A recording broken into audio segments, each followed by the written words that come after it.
This is the Aftermarket Radio Network.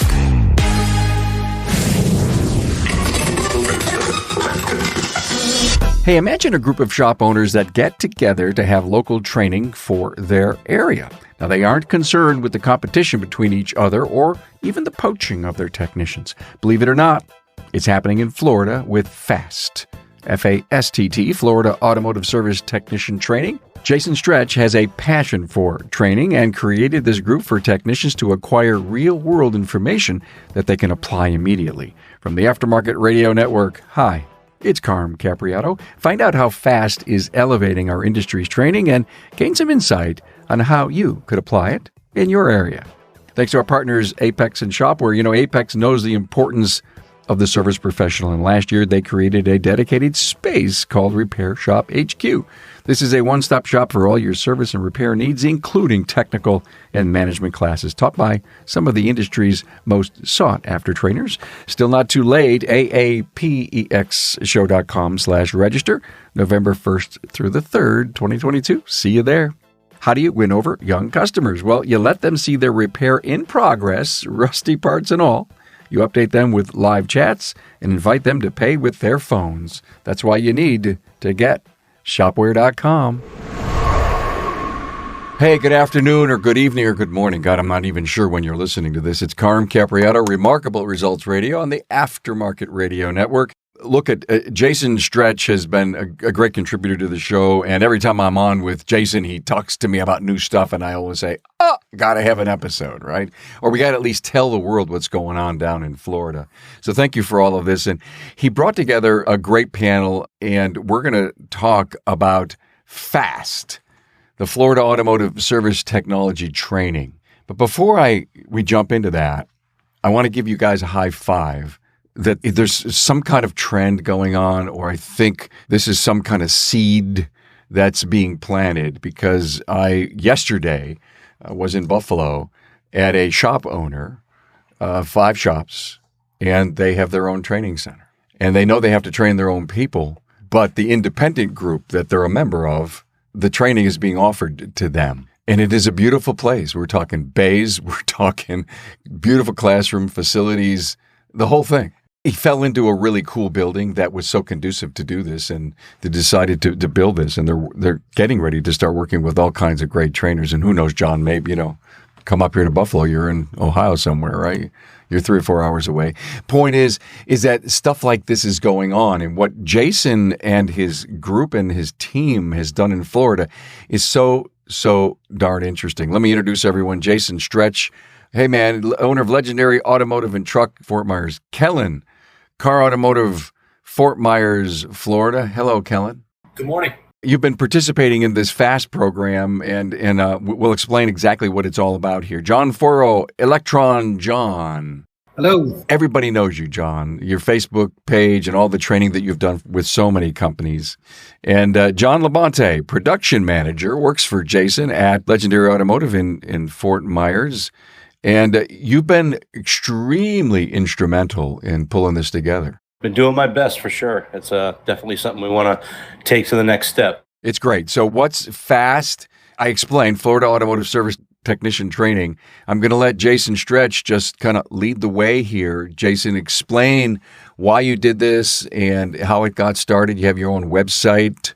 We'll talk about that in a minute. In an earlier episode with you, we talked about a survey that we did to over 200 technicians nationwide, finding out, more about technicians and what they needed and wanted. One of the big things was training, and majority of technicians are looking for in-person training.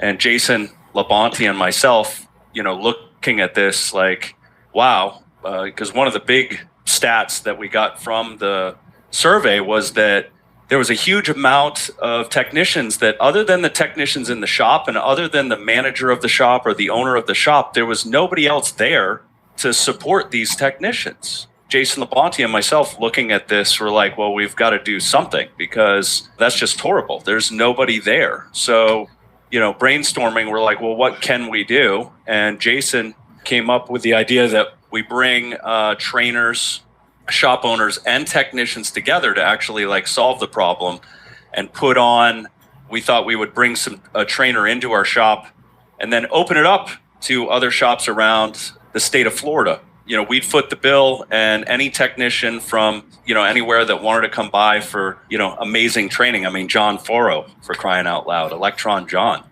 The goal is to get other shops, Kellyn, right here, he has a shop just down the road from our shop, and it's almost cost prohibitive. Most shops are like, oh, well, I can't afford to train my staff because I need them to produce.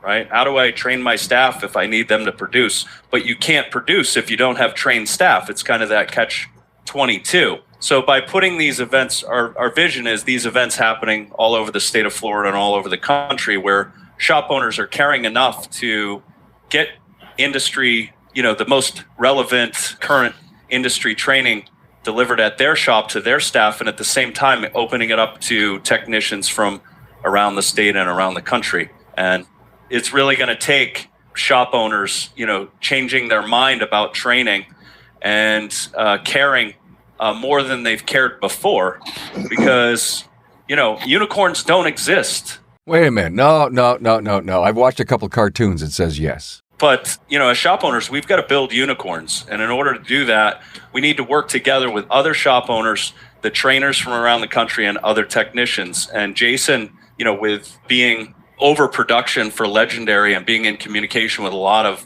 other great technicians around Florida, has really, found these lines to communicate to other shops. And Kellyn here at Karr Automotive, they run one of the nicest shops in Fort Myers.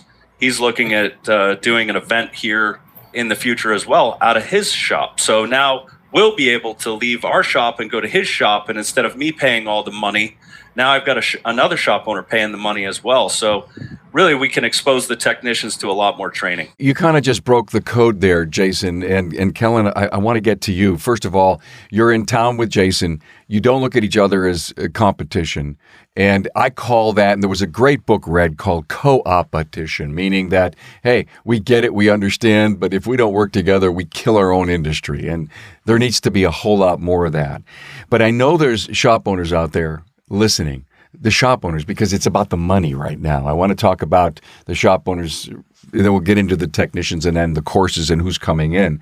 But it's like, what do you mean? Kellyn, you sent someone to a training session at Jason's place and he paid for it all?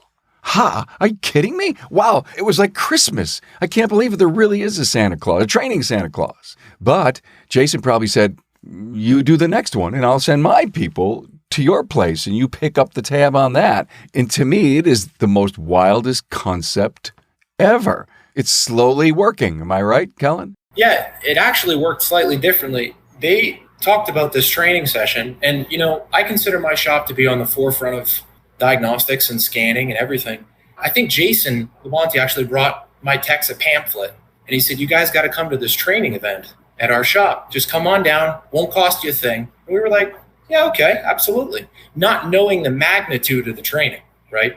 We had no idea what to expect. But when we get there, breakfast is being served. There's a huge 120-inch fold-down screen, right? We meet the trainer who's world-class, and it's free of charge. So our guard is down right away. All my technicians are just shocked at the presentation before it even begins. And I was like, man, this is like an olive branch. So, and consider he's just a few miles away, but how many hundreds of cars are in between us? As far as competition goes, there's no such thing. It's just 3 miles, but that might as well be a lifetime away. So competition, not at all. But when I saw the magnitude of the training, I was like, first of all, I respected the investment. That's a big deal. And then all of his staff is there, present and ready. And then we get to go through 6-7 hours of the most incredible training. And afterwards, I saw my technicians and I went with them, right?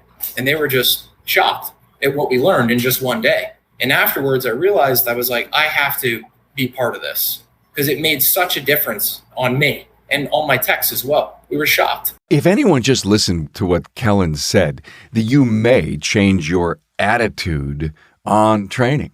You get it, you know it, top shop, busting everywhere, you're investing, you're doing everything right. And yet you know that if you don't have a continuous training commitment, there'll be a point in time you're dead in the water. You won't even know the ship stopped because you'll think it's great. The tide's coming at you, but the boat stopped, right? The boat's got an anchor on it. Daytime training. We learned in 6 to 7 or 7 to 8 hours, you said.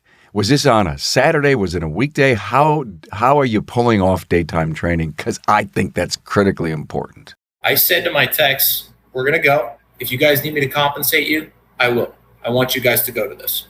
And none of the techs required compensation, but when they left, they were like, the value it was totally worth the Saturday. Because it's hard, as you can imagine, to drag a tech to work on a Saturday if you're off, right? So I was like, come on, guys, come on, it'll be fun. He's got lunch. The training is what did it. I think the last one was pressure wave diagnostics, right?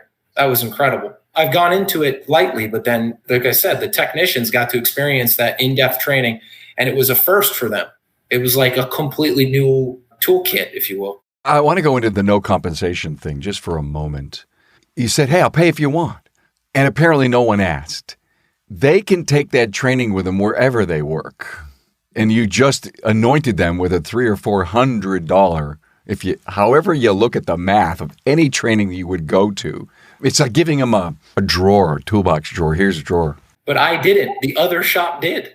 It was completely put on by another shop. So, I didn't have to fork over anything. I got lunch out of the deal. It's going to be his turn soon. So yeah, no, I know I know the bill is coming. Yeah. I know what happened. Jason, they tried to recruit your techs. And that would be, again, let's stack up the reasons why I would not want to do this. Let's stack them up, because everybody's going to come up with an excuse, right? Were you worried, Kellyn? I don't recall being worried, but I don't see how I could have not been. I don't think I was, because I've had a good relationship with them before.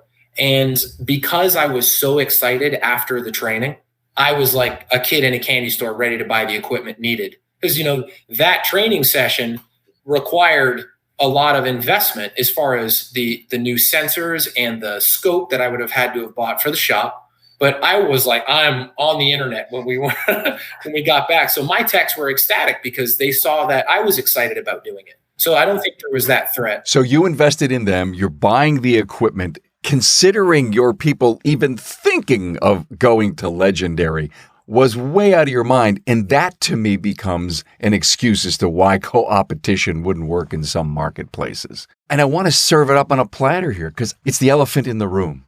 Let's be honest. I mean, and that's not every shop is truly qualified, to be a part of something like this, knowing Kellyn and, having the relationship that we've had with them for many years, it makes it really easy for us to work together, cooperate. I don't have any thoughts or ideas about my technicians and his shop or whatever. And honestly, it's like, if you're worried about it, how are you not taking care of your technicians? That's the real question I think that needs to be asked if somebody does have that worry, like, oh, if I do this, they're going to recruit or somebody. Why would your technicians leave if they're getting the training, they're getting taken care of and all that stuff? And it's like, come on. I have a very wild ask here. This has nothing to do with this show. But you know me, I kind of like a squirrel and I chase these nuts whenever they come into my head. And so here's this one I got to throw at you guys from Florida, right? So here's people in the north who want to leave their states, and there's technicians that want to go to Florida, and they don't even have a job, and they come down, and the rumor is that they can find a job. They can find a job in 15 minutes. Is this true? I would say yes. Yeah. And it happened to you, Jason. You're from the north. Did you move to Florida? Yeah, actually, me and Jason Stretch. I worked for Jason in northern New Hampshire for a little while, and he decided that, why not move away from the snow and do exactly what we're doing on a higher level in Florida? And there wasn't much convincing that needed to be done. So why not live in paradise and do what you love? Yeah, but not only the weather, but the taxes and all the other junk that's going on. I see people just wanting to move and saying, it's insane where I live. And they say, we just go to a southern state and find a job instantly. Because of especially technicians, yeah. So, John, have you done a seminar for FASTT? I have. A couple things. I believe it was their first session with Brandon Steckler. I could be wrong about that, but I saw that on Facebook. Jason Labonte and other people were talking about it. And when I was reading the details about it, about how it's absolutely no charge and everything, I was very impressed with that. So I had the pleasure, I was in Fort Myers, and they came up to me at a conference I was teaching at, and they asked me if I would do it. And I don't even think I let them finish explaining what it was all about, because I had already read all about it on the Facebook post. And I said, hey, I'm very intrigued with what you guys are doing. My hat's off to you. I'll be more than happy to come out and do whatever topic that you guys are after. So I think we did a diagnostic topic, if I'm not mistaken. And I did that. It was very top shelf all the way, as Kellyn was saying. You get there, very impressive layout. I mean, both Jason spared no expense in any way, going cheap on any of this. Regarding the training part of it, as a trainer, you hear these same things, which you guys were talking about. If I train somebody, what happens if they leave me, and all this kind of stuff. And, there was an old adage that we always said, training does have a cost associated with it, but what's the cost associated with no training? But when a tech goes to a shop, as Jason Stretch was saying, if you're treating them correctly, they're probably not going to want to leave. And if anything, they're going to come back to your place of business, and they're going to see what your competition is doing. So they might see, hey, they've got this new ADAS calibration equipment, and I really like these features of it. So there's a lot more to be learned with the networking and just the overall being at another shop when a technician comes back to their own place of employment that they can share with the bosses, which really benefits. And the other thing is, main part about training, and this is why I really like what FASTT is doing. There's all different types of training out there. There's training that are from parts vendors, from tool equipment vendors, all kinds of stuff like that. And a lot of times technicians have said, I don't want to go to training. It's a waste of my time. I don't learn anything. It was a sales pitch on whatever it is that this company was sponsoring at the time. I've always been under the firm belief of, as a trainer, you need to give the attendees something that they can take back the next day of business. So whether it be on a weekend, back to work on Monday, or whether it happens to be a night during the week, or whatever the case happens to be, they need to walk away with more than just an understanding of whatever the topic was.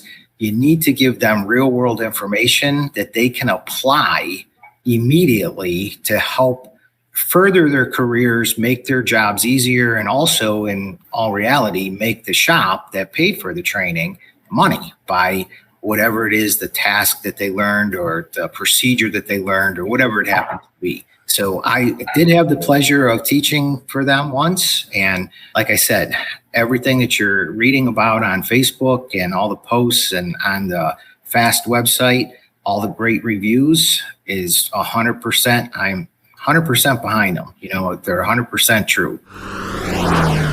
Hey, Karm here. Now, when it comes to technical and management training, nothing beats the caliber of classes and expert trainers that Apex puts together for Repair Shop HQ.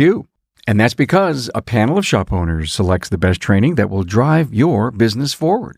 Training is geared toward shop owners, service advisors, and technicians. Technical classes will include ADAS and calibrations, hybrid and electrical vehicle case studies, CAN bus diagnostics, electrical diagnosis, and using current probes to diagnose drivability dilemmas. On the management side, you'll learn marketing strategies that work, employee retention practices, building a culture that employees will embrace, and more.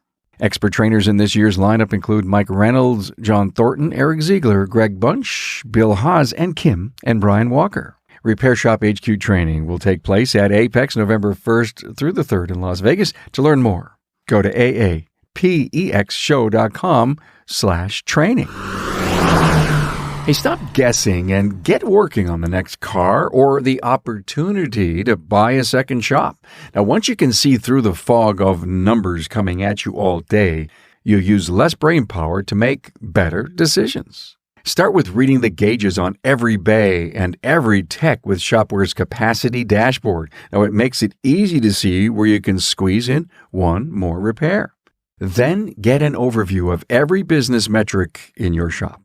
Build your reports your way so the numbers that drive you jump out at you whenever you need them. Even if you add more shops to your operation, all the numbers end up consolidated by location or any way you want to slice and dice them. You're in control every step of the way, customizing as you go. Get a clear view get more profits. Get shopware.com.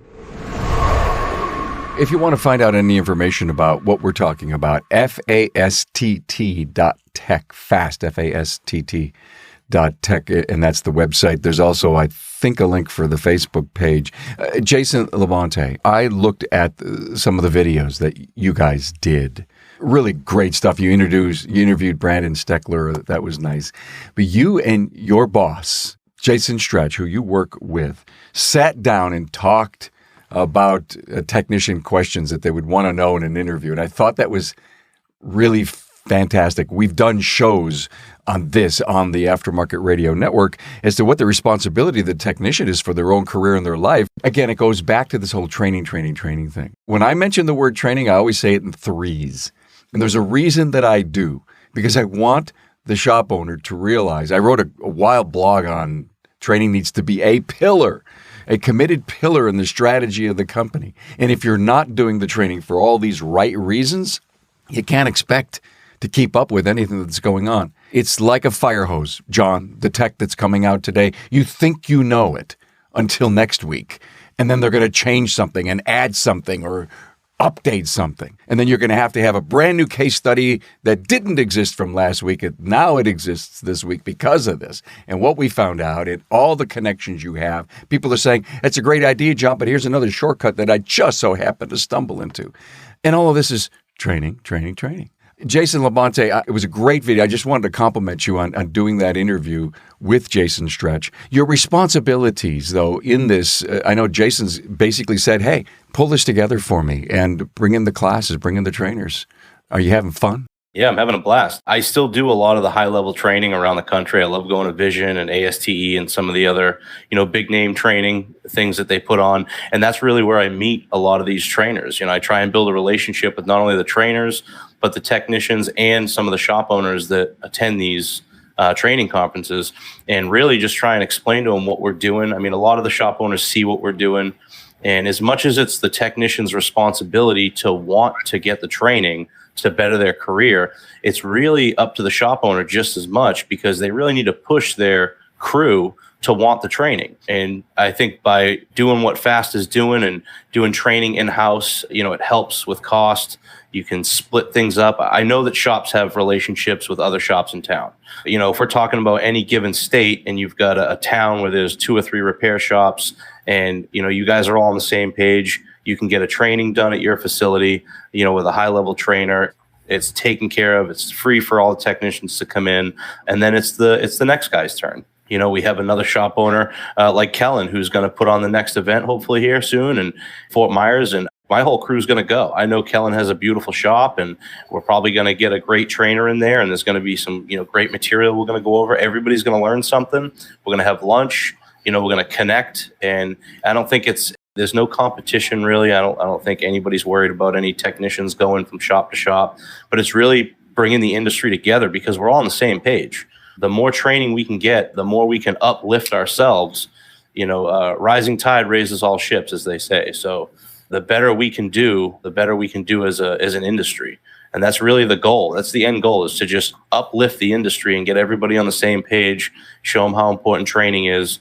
And if that means we have to do these conferences at our facility, then that's what we're going to keep doing. Jason Labonte, was there a point in your career that you said, damn it, I better get off my ass and commit to training? Did you ever see the world was passing you by, the automotive tech was passing you by? How long ago was that? I want to say I really started taking training serious probably about 9 years ago. It was right about when I met Jason Stretch. I owned a speed shop in Massachusetts, and I just did, old school gearhead stuff, hot rods and welding and custom exhaust. And I was a great technician. I've always been a great technician. I've, always been pretty good with electrical and diagnostics, but being stuck in the past by doing some of that older stuff, I wasn't really getting the new training that was out.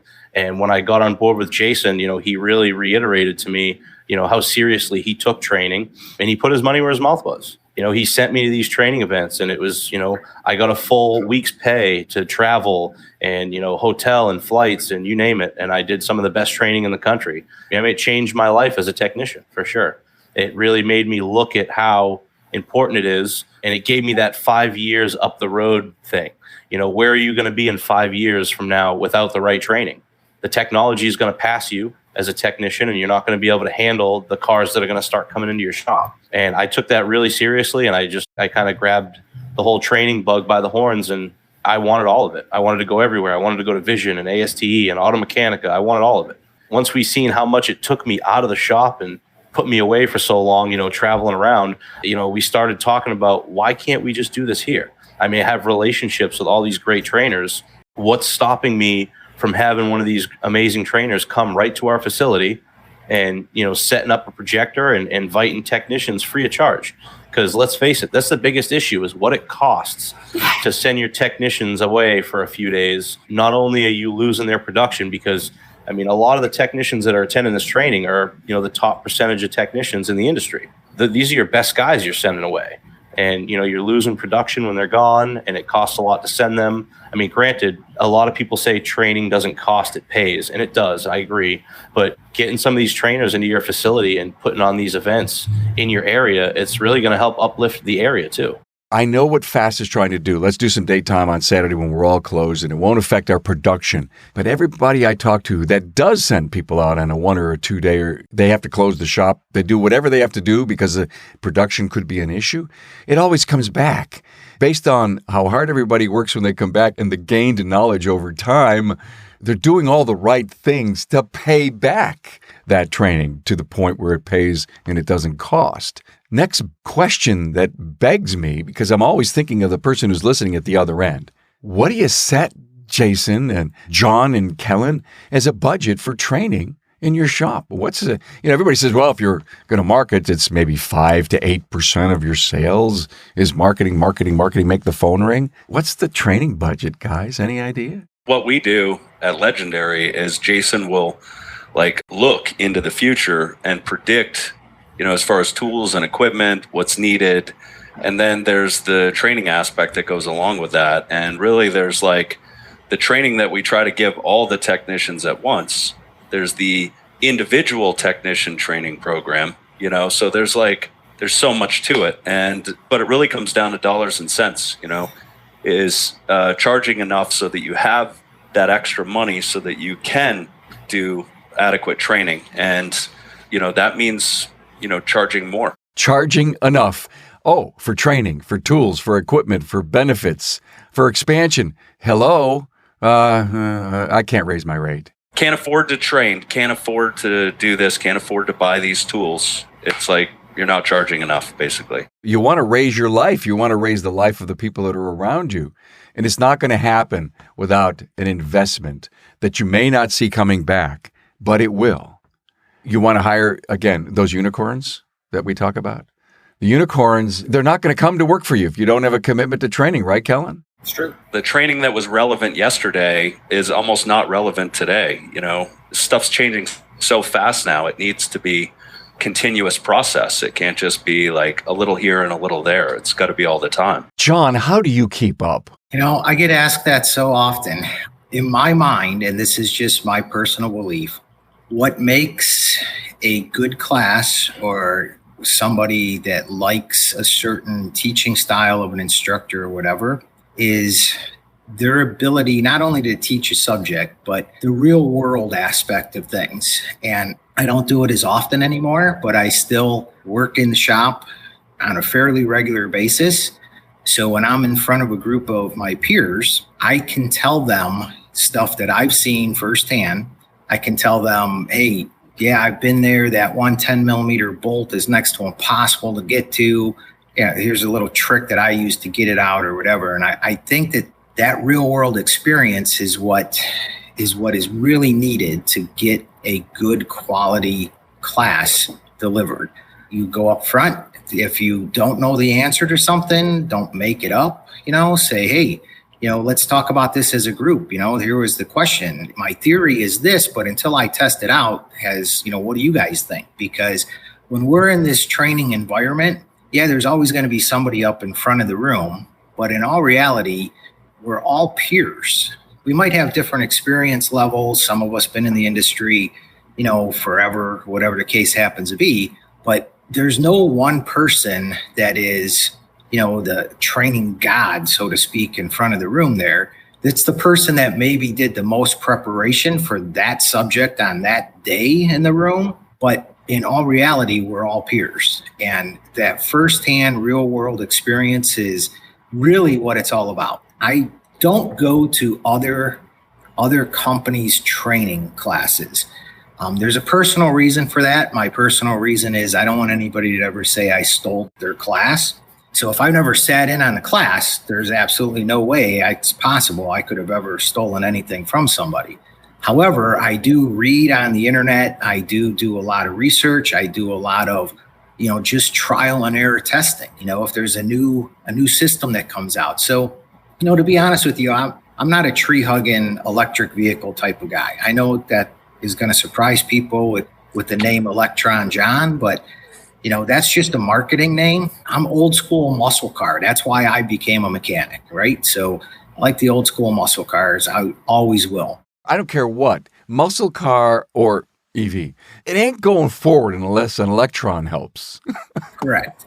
Yeah. So, when electric vehicles first came out, or hybrids or plug-in hybrids or whatever, I've always prided myself with drivability and diagnostic and electrical type of repairs and training. That's the stuff that is the most challenging and rewarding for me. Anybody can do a brake job and stuff like that, but I've always gravitated towards a more higher end of stuff. So it was just a natural progression for me. And the only reason why Electron John came about, Scanner Danner in my mind had the best marketing name ever. And I racked my brain for years thinking, I do diagnostics and drivability, and how does my name rhyme with anything to do with that? And I could come up with nothing. So when electric vehicles came out, I'm like, this is my opportunity. My name is John and it rhymes with electron.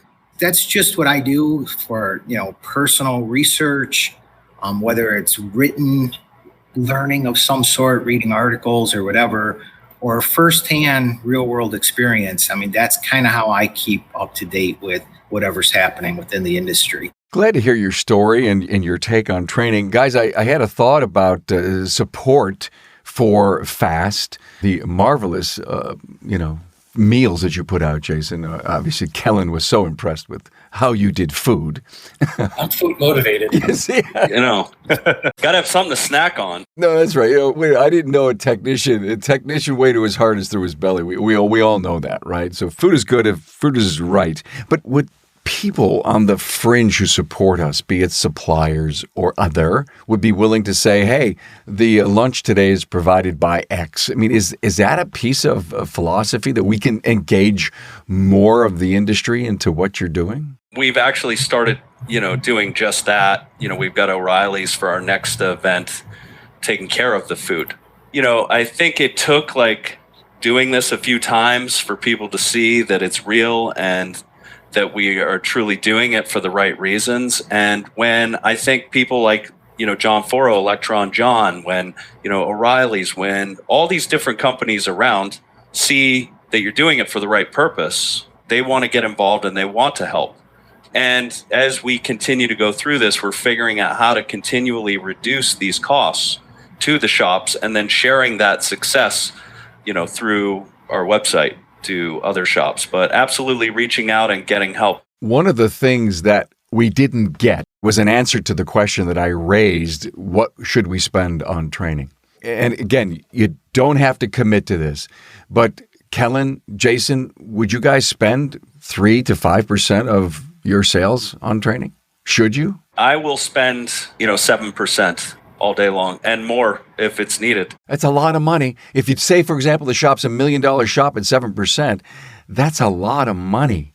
And I'm not saying that's too much. I'm just trying to get over all the people that are listening to the podcast right now and says, he's crazy. Well, to each their own. There's no right or wrong answer to this question. For any shop, it's what are you willing to do? And, for shop owners that are worried about if I train and the person leaves and all this stuff, they're going to spend less. There's all these reasons not to train. And it's not just technicians that need training, right? We've got salespeople that need training. We have owners. We have shop owners that also need training so that, we can create the energy that's needed to do the training within our shops. But that's uniquely why this model, I think, is gaining so much attention, is where we share it. So if, let's just say I'm willing to spend 3%, but I've got Kellyn over here who's willing to spend 3%, and we've got a couple other shops around the state of Florida who's also willing to spend 3%, and we can bring that energy together of all of our shops to deliver world-class training multiple times throughout the year, just at different areas. How does that change everything? Yeah, you're leveraging the volume of everyone in the 3% of 1 million, 2 million, 3 million, 10 million into a marketplace, and you're each spending 2%, for example. You're leveraging size and commitment. It's a brilliant strategy. I love it. For a lot of the viewers that might say, you guys spend a lot on training, let me ask some of these shop owners how much they spend on their equipment and how much it costs them if their technicians don't know how to properly use it. It's like the bolt trick, John. I mean, you take a piece of equipment and you got to know how to drive it. You got to know how to drive it. Exactly. The last training that we did at Legendary changed the course of how my shop does diagnostics. So that single training event, which didn't cost my shop anything, changed my shop completely. Okay? And think about that for a second. I'm not exaggerating. We completely changed the way we do our drivability diagnostics because we have different tools now. What's that cost? I may absorb the next training session, but if another shop gets to completely revise their procedure for the better efficiency, faster diagnostics, that's like return on investment from right away. That's the way I look at it. The same thing that you said about the equipment. If you're spending a ton on your, a really nice tire machine, if your techs know how to use it well, it will pay dividends and it will be a very useful machine for the years it's in operation. It's exactly right with that training. If it's utilized properly, it's a game changer. It's a game changer. I think you nailed it for maybe some of the naysayers. These new tire machine, years ago, I used to know how to run one. I couldn't walk up to one of them today. I've been out of the system a while. But when you watch a senior tech say, no, if you just put a little leverage here, you do this on this particular wheel and that, you're really teaching an individual, number one, to respect the machine, not ruin the wheel, and get that tire on and off in a time frame that allows us the little margin that you make on tires. It's got to work. It's the same with a piece of equipment. It's the same for a new technique. It's the same for that bolt. John says it was a 10 millimeter and this is how I did it. And everybody giving and sharing. These are the, if you will, the priceless tips that happen. And Kellyn, so interesting for you to say it changed the course of how your shop does diag work. And you know what? We're probably not charging enough. I said this to another podcast the other day, and I have to repeat it. In this meeting I was at yesterday, fella came up and says a friend of mine had to go back to the Honda dealer for something, and he usually goes to the independents, but he had to go to the dealer. The dealer said, we're booked out 2 months. However, we've got a great date. We'll pick it for you, but you need to give me a $200 deposit on that date. And we all, as independents in the room, fell over. And then I yelled out, good for us. And have you heard of this yet? Have you heard of a dealer wanting to get a deposit on an appointment? I haven't. Are you kidding me? Anyway, be careful. Because they can. Yes, you're exactly right. Because they can. I just want to say to Kellyn, it makes me feel really good that first training that we put on that you guys all attended really made that much of an impact. And your guys have had such a great time at both of the events that we've had. And the one that we have coming up here in October is going to be amazing as well. And, I can't wait to see your crew. And I know that there's many other technicians that have attended these events that we've done. And I call them events. I mean, it's just a small training. It's nothing out of control. But a lot of people take from it and they really enjoy it. We get a lot of great feedback. And it feels really good to hear that, your guys took that training and they leveled you guys up. That's really what we were trying to do. That's the shop owner responsibility here, is we literally have to change our minds, take more responsibility, and change this industry. And we need to find other shop owners like Kellyn and, other shop owners and technicians that want to do this together. And I think the more people that get on board in their state to do something like this, the fire of this will set a new standard, across the country. And it takes people making a different decision about training.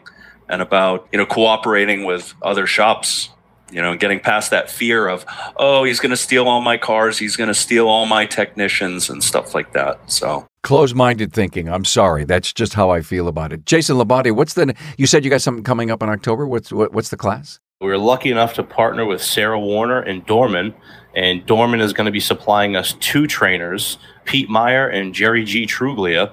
So it won't be just one trainer this time. We'll have 2, and Dorman's going to be helping us host the event. So again, building these relationships so that it doesn't cost the shop owners much. The more relationships you build, the more help you're going to get from this industry. So Saturday, October 8th, I guess this is the first time we're mentioning it. We haven't really done any advertisements yet or made any flyers. But it is going to be Saturday, October 8th. It's going to be at Legendary. We haven't really put together the curriculum yet. I do know the trainers and I do know the date, but we're still in the very beginning stages of putting together the advertisements for it.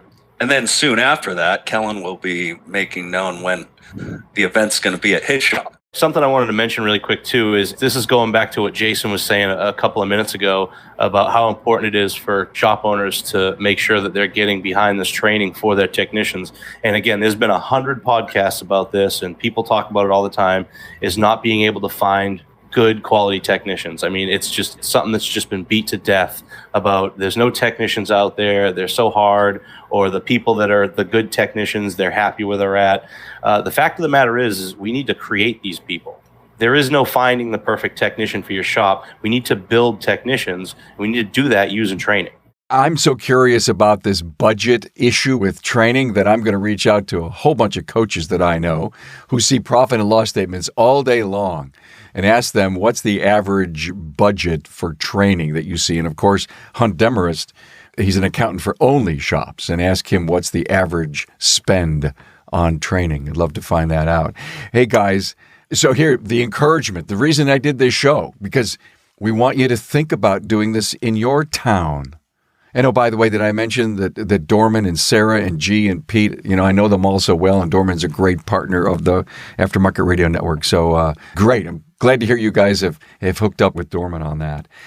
Do this in your town. Get together with some locals. If you don't have a shop that has a training center, make a commitment. Get together. You take this month, you take that month, and let's pool our ideas. Be sure that we're training on the right topics. Don't just take one because it was easy to get, right, John? And, I know this trainer, and they may not be a top trainer. And I'm not saying that there's a rating in the training business. It's the topic that matters. What do we need? What does our group need? What are we lacking in? What challenges are we being faced with? Maybe you need picoscope training. And if that's the case, and people can walk away and be better at it, wow. It's like a swing coach in golf. People have to be there, and then you build the network. I'm sure that's the next step, right? You build a network of technicians that can talk to each other, and like on your Facebook group that you guys have going on. I was going to mention that too. If any other shop owners or technicians that are interested in what they're hearing, and maybe they have questions about how they can put this on at their facility, they can reach out to me on Facebook, or they can email me, or they can get through to us at the FASTT website. So we're here. We're willing to help. I'll answer 100 questions, and we can help you facilitate this event at your shop. It doesn't have to be in Florida. It can be anywhere in the country. Jason at legendaryfl.com. That's how they can get a hold of you. And the FASTT Facebook group. This was great. Thank you all so much. Jason Stretch from Legendary, Kellyn Karr from Karr Automotive, both of them in Fort Myers. John Forro, Electron John, thanks for being here and telling us your side of the story. And Jason Labonte, production manager at Legendary, and who's actually carrying the ball on this FASTT thing and for all that you're doing to make this happen. Thanks for sharing your story and coming on the show. Thank you, Karr. Thank you so much. Thank you. Thanks for being on board to listen and learn from the premier automotive aftermarket podcast. Until next time.